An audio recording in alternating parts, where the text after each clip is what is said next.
आज संसद के शीतकालीन सत्र का पहला दिन है। इस सत्र में सरकार की तरफ से 16 विधेयक पेश हो सकते हैं। संसद सत्र से पहले कल राजनाथ सिंह की अगुवाई में सर्वदलीय बैठक बुलाई गई थी, जिसमें विपक्ष ने अडानी, मणिपुर हिंसा, संभल हिंसा पर विपक्ष ने चर्चा की मांग की थी। सरकार की तरफ से ये कहा गया है कि वो किसी भी मुद्दे पर चर्चा करने के लिए तैयार है, लेकिन पिछले संसद सत्र को देखते हुए हंगामे के आसार बने हुए हैं।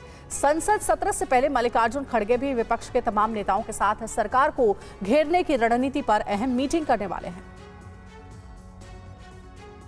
और आज से शुरू होने वाले इस सत्र में 18वीं लोकसभा का तीसरा सत्र है और 25 नवंबर से 20 दिसंबर तक यह सत्र चलेगा।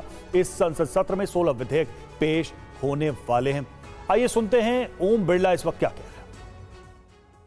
संविधान को मानने वाले और संविधान को एग्जीक्यूट करने वाले लोगों पर निर्भर करेगा।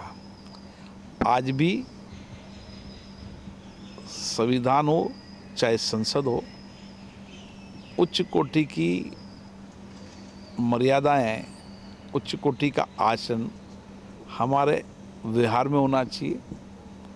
जितना हमारे व्यवहार चिंतन में उच्च कोटि का व्यवहार होगा, आचरण की शुद्धता होगी, उतनी ही हम बेहतर संस्थाओं की गरिमा को बढ़ा पाएंगे।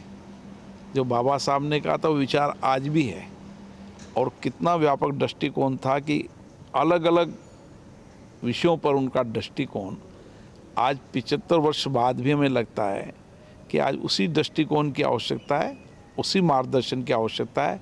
और मुझे आशा है सब बाबा साहब के उस मार्गदर्शन को मानते हुए कि व्यक्तियों पर बहुत निर्भर करता है। मेरा मानना है कि माननीय सदस्यों के उस आचरण पर, व्यवहार पर बहुत निर्भर करता है हमारी सदन की मर्यादाओं, उच्च कोटि की परंपराओं को लागू करने। और संसद में विपक्ष के मुद्दे क्या होंगे ये भी समझ लीजिए। बताया जा रहा है कि अडानी का मुद्दा, साथ ही साथ संभल हिंसा, मणिपुर हिंसा पर भी विपक्ष चर्चा की मांग कर रहा है। महंगाई, बढ़ता प्रदूषण, रेल दुर्घटनाएं और बेरोजगारी, तो ये वो मुद्दे हैं जिसे लेकर के विपक्ष कह रहा है कि वो संसद के भीतर चर्चा चाहते हैं।